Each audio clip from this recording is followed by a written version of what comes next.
Ladies and gentlemen, friends of Green Ground, I'm Alvin, your guide through this labyrinth of a world, and today I want to talk with you about the stories shaping our planet. There's a rhythm to the chaos, a melody beneath the headlines, and if you listen closely, you just might hear a tune you've never noticed before.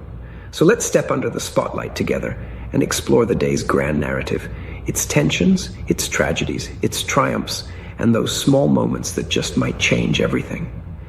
Let's begin with the Middle East, where the air is thick with uncertainty and the ground trembles with movement. In Gaza City, the sands are shifting once again, this time beneath the boots of advancing forces and the hurried steps of those trying to escape. The offensive launched by Israel is more than a military maneuver. It's a chapter in a much longer story, one where civilians are caught in the crossfire, packing what they can carry, seeking safety in zones marked by promises of humanitarian relief.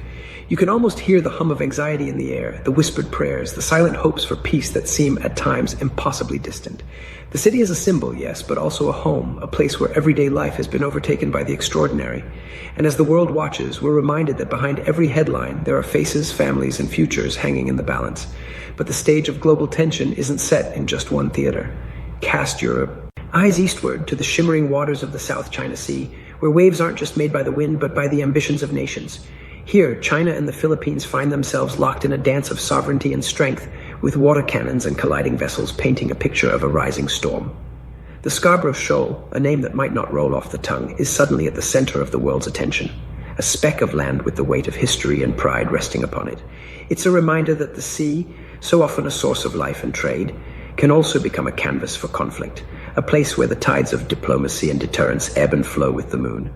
Meanwhile, over in Eastern Europe, the drums of war and diplomacy are beating in unison. Russia and Belarus have unfurled their military might in a sweeping exercise known as Zapad 2025, a display of readiness and resolve that echoes across the continent.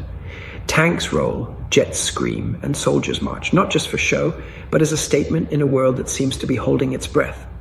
And in the same breath, Ukraine's President Zelensky, a man whose voice has become synonymous with resilience, is calling for a united European air defense, a shield held high against the skies darkened by continued Russian strikes. It's a plea for solidarity, for the kind of unity that can only be forged in the fires of shared struggle. Here, the lines between defense and deterrence blur, and the question lingers: what does it mean to stand together in an age of division?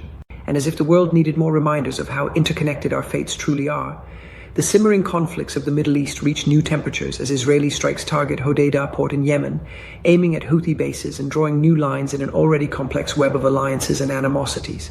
Every missile, every maneuver ripples outward, reminding us that no conflict is ever truly local. Each one is